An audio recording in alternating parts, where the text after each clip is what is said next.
नमस्कार, मी ॲडव्होकेट स्नेहा दीक्षित पुन्हा एकदा नव्या व्हिडिओमध्ये आपल्या सर्वांचं स्वागत करते।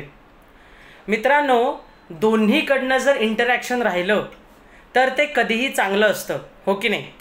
नेहमी मीच काहीतरी अनुभव सांगते किंवा कोर्ट कचेरीचे किंवा स्वतःच्या जे क्लायंट्स येतात त्यांच्याबद्दलच्या गोष्टी सांगते, परंतु आज माझा एक प्रश्न आहे आणि त्याच्यावर मला तुमची मतं हवी आहेत। तर कमेंट्स बॉक्समध्ये तुम्हाला मी जे काही सांगणार आहे किंवा विचारणार आहे त्याबद्दल तुमचं काय मत आहे हे तुम्ही मला जरूर कळवा, मी नक्की वाट बघेन।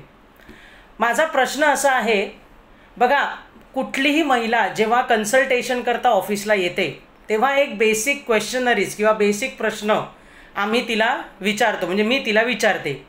तिचं शिक्षण, ती कुठपर्यंत शिकली, आता कुठे नोकरी करते, की हाऊसवाईफ आहे, अशा प्रकारचे प्रश्न एक असतात आमचे विचारण्याचे।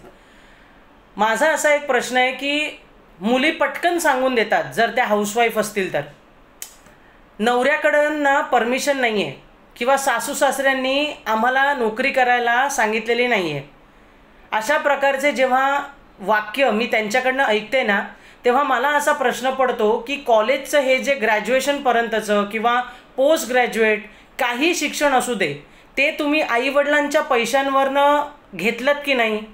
किंवा कॉलेज डेजमध्ये जेही काही मोठे मोठे कार्यक्रम होतात त्यांच्या नटण्या मुरडण्यामध्ये तोही पैसा आपला आईबाबाचा आपण खर्च केलात की नाही? मग जेव्हा लग्न करतानाची जी बैठक होते त्याच्यात मुलींचं असं स्पष्ट मत का नसतं की मी इतकं शिक्षण घेतलेलं आहे आणि मी पुढे कमवणार आहे, मग ती नोकरी कुठलीही असू दे, कितीही पगाराची असू दे, याच्यावरनं त्या बायका एक स्वावलंबी होतात। जर येणं केनं प्रकरणाने जर एखादं लग्न जर शेवटपर्यंत चांगलं टिकलं नाही आणि मध्येच जर प्रॉब्लेम आला तर अक्षरशः त्या बायकांना कमवण्याची एक सवयच नसते। मग मुलं असतात, जबाबदाऱ्या असतात, घरचे रोजचे नॉमिनल खर्च असतात, ते काढण्याकरता सुद्धा त्यांना बाहेर पडून कमवता येत नाही। आणि मग जेव्हा त्यांची शिक्षण मी विचारते तेव्हा भली मोठी लिस्ट त्यांच्याकडे असते की मॅडम मी एवढं शिकली आहे, मी तेवढं शिकली आहे।